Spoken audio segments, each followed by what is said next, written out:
बहुत नाराज़ हूँ आप लोगों से, सीरियसली बहुत ज़्यादा नाराज़ हूँ। अब बोलोगे हर्षिता का हुआ क्या?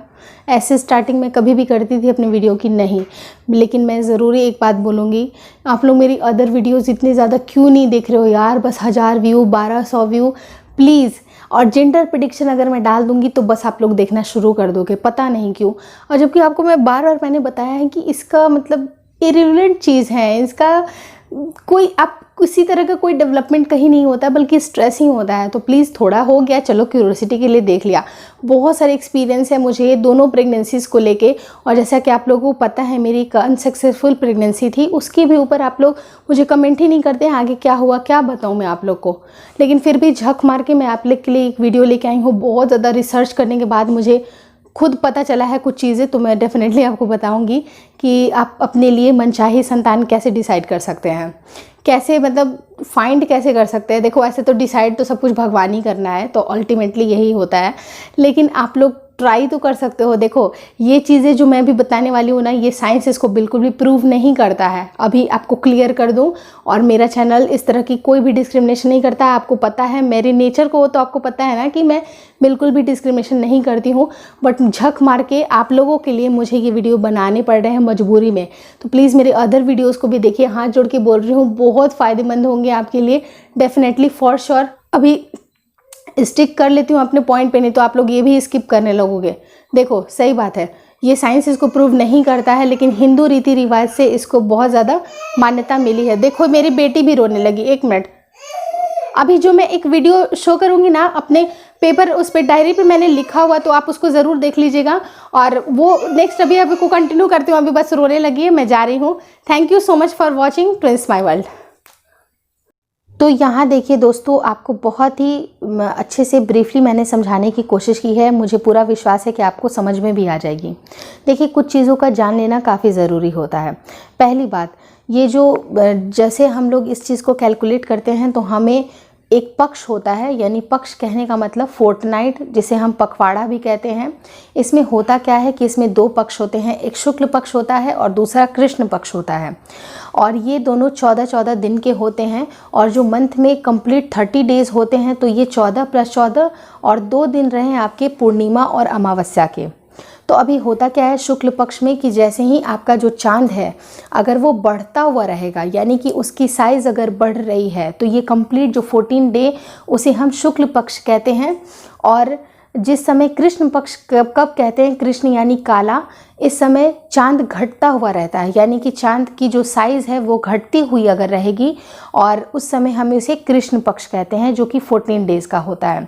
तो यहाँ पर मैं आपको बताती हूँ कि अगर आप दिल से चाहते हैं कि आपके घर में बेबी गर्ल आए, तो आपको करना क्या होता है कि जिस समय आपका पीरियड स्टार्ट होता है, वहाँ से आपको कैलकुलेट करना है कि अगर आपका कृष्ण पक्ष से ही अगर पीरियड स्टार्ट होता है और कृष्ण पक्ष में ही एंड हो जाता है, तो उस दौरान सिर्फ जो ऑड नंबर ऑफ डेज़ होते हैं, जैसे कि 7, 9, 11, 13, 15, 17, 19, 21, इन डेज़ में आपको ज़रूर ट्राई करना चाहिए। तो डेफिनेटली आप बेबी गर्ल के साथ कंसीव हो जाइएगा। इसको साइंस प्रूव नहीं करता है, लेकिन ऐसा हिंदू रीति रिवाज के अनुसार से बताया जाता है। देखिए यहाँ बेबी बॉय की बात कर लेते हैं कि अगर शुक्ल पक्ष में आपका पीरियड स्टार्ट होता है और शुक्ल पक्ष में ही अगर एंड हो जाता है, तो उस समय जो इवन नंबर ऑफ डेज़ हैं, जैसे कि 6ठे दिन, 8वें दिन, 10वें दिन, 12वें दिन, 14वें, 16, 18, 20, ये डेज़ में आप ज़रूर ट्राई करिए, और डेफिनेटली आपको बेबी बॉय होने के चांसेस हैं, ऐसा हिंदू रीति रिवाज की तरफ से माना जाता है। लेकिन कुछ कन्फ्यूज़न ये भी होता है कि अगर हमारा पीरियड स्टार्ट हुआ है शुक्ल पक्ष से और एंड हो रहा है कृष्ण पक्ष में, या वाइस वर्सा, अगर आपका पीरियड स्टार्ट होता है कृष्ण पक्ष में और एंड भी होता है अगर शुक्ल पक्ष में, तो अगर आप चाहते हैं तो आप नेक्स्ट मंथ में ज़रूर ट्राई करिए। अगर आपको अपने मनचाही संतान अगर चाहिए तो आप नेक्स्ट मंथ में ट्राई कर सकते हैं। या तो आपको संतान के जेंडर से ऐसा कुछ भी नहीं है, आपको बस लगता है कि आप कंसीव बस कर लीजिए, तो आप सही टाइम पे जो आपकी फर्टाइल डेज़ है, इसके ऊपर भी मैंने वीडियो बनाई थी ओव्यूलेशन के ऊपर, तो उस समय आप अपने फर्टाइल डेज़ में ज़रूर ट्राई करिए, आप ज़रूर कंसीव हो पाइएगा। और कभी कभी तो ऐसा होता है कि कुछ जो पर्सन होते हैं वो थोड़े ईगर होते हैं कंसीव करने के लिए, तो उनको इतना जेंडर से नहीं होता है, तो आप शुक्ल पक्ष में भी अगर ऑड डेज में अगर ट्राई करती हैं तो, और कृष्ण पक्ष में इवन डेज में अगर ट्राई करती हैं, तो जो भी आप संतान चाहते हैं उसके जस्ट ऑपोजिट होगी।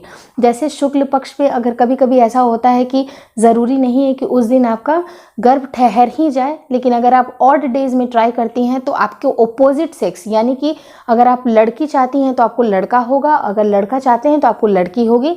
तो इन सब चीज़ों का आपको ध्यान रखना पड़ेगा। तो आप नट सेल में बस यही जान लीजिए कि अगर आप बेटी चाहते हैं तो आपको कृष्ण पक्ष के ऑड नंबर ऑफ डेज में ट्राई करना है, और अगर आप बेटा चाहते हैं तो आपको शुक्ल पक्ष के इवन नंबर ऑफ डेज में ट्राई करना है। और अगेन मैं यही बात आपको बोलूँगी कि साइंस इसको बिलीव नहीं करता है, ये सिर्फ हिंदू रीति रिवाज ने इसका उत्पत्ति हुआ है, हमारे पूर्वज इसको मानते हैं।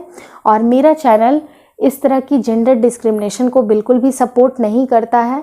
ये वीडियो सिर्फ उन क्यूरियस माता पिता के लिए है जो कि चाहते हैं अपने घर में मनचाही संतान लाना, बस उनके लिए ये वीडियो बन रही है। बल्कि मैं किसी तरह का डिस्क्रिमिनेशन सपोर्ट नहीं कर रही हूँ और इसका कोई भी अदर मकसद नहीं है। Thanks for watching twins my world.